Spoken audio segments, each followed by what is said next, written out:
Ibu, bapak, saudari, saudara, rekan-rekan muda, dan adik-adik sekalian, dimanapun kalian berada, bertemu kembali dengan saya, Romo Tino SSCC, di dalam catatan pesiarah. Ketidaksetiaan di dalam perjalanan hidup kita akan memutus relasi kita dengan Dia, Sang Pemilik kehidupan.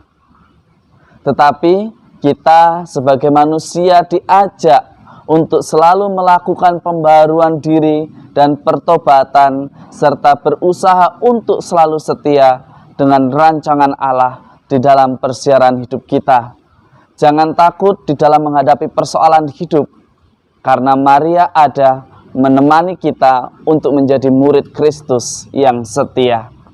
Sebelum kita mendengarkan permenungan dari catatan pesiarah, marilah kita membuat tanda kemenangan Kristus. Dalam nama Bapa dan Putera dan Roh Kudus. Amin. Allah Bapa Maha Rahim, ketika Putra Tunggal-Mu dipaku pada kayu salib, Ia menetapkan Santa Perawan Maria, ibunya, menjadi ibu kami juga. Semoga berkat bimbingan kasih-Nya, gereja-Mu makin hari makin subur dan bersukacita atas kekudusan anak-anak-Nya, serta menarik keluarga semua bangsa ke dalam haribaannya. Dengan perantaraan Kristus Tuhan kami. Amin.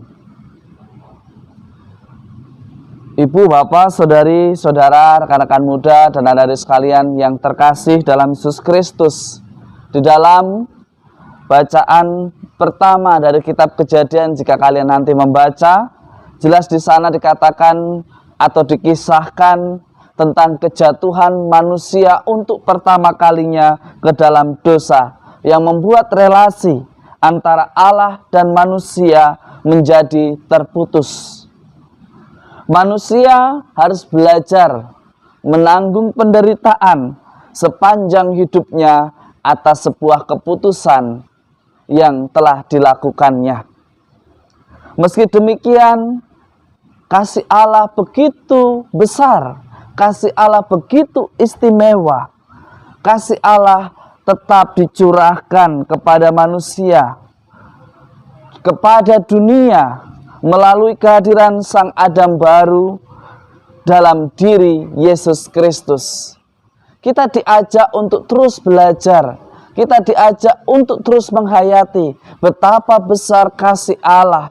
Bahkan kita seringkali masih bersukacita di dalam perbuatan dosa kita. Padahal kita tahu dengan jelas bahwa dosa membuat relasi kita dengan Allah terputus. Beranikah kita yang mengaku diri sebagai murid Kristus senantiasa melakukan pertobatan, melakukan pembaruan hidup dari hari ke hari, agar kita mampu mengisi lembaran kehidupan kita dengan penuh makna. Di dalam Injil hari ini, Injil Yohanes, kita melihat bagaimana Yesus menyerahkan ibunya Maria untuknya.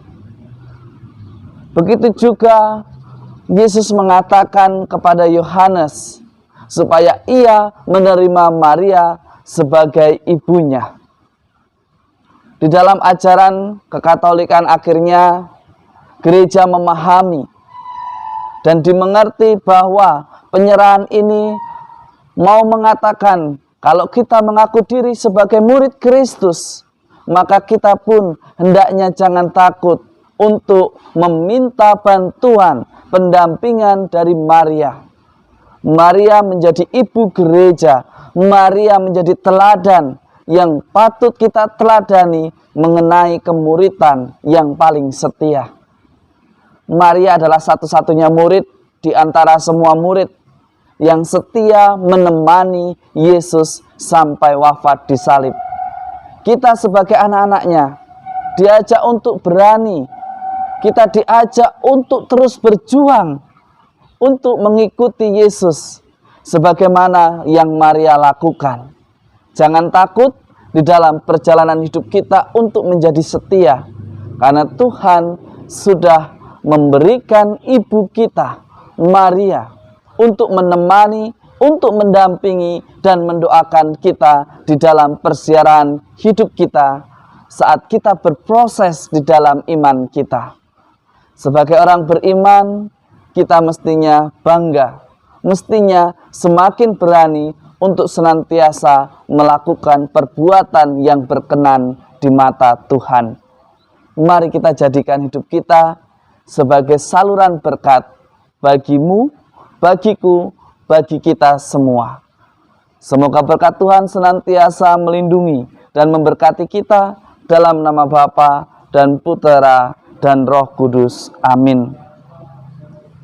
Ibu, bapak, saudari-saudara, rekan-rekan muda dan adik-adik sekalian yang terkasih, apakah di dalam persiaran hidup kita sudah benar-benar bertekun bersama dengan seluruh gereja, bersama dengan Maria, untuk senantiasa bersatu di dalam doa dan selalu berusaha untuk setia di dalam perjalanan hidup kita? Setia adalah kunci untuk kita bahagia. Setia adalah kunci agar relasi kita dengan Allah tidak terputus karena dosa. Selamat beraktivitas, Tuhan memberkati. Amin.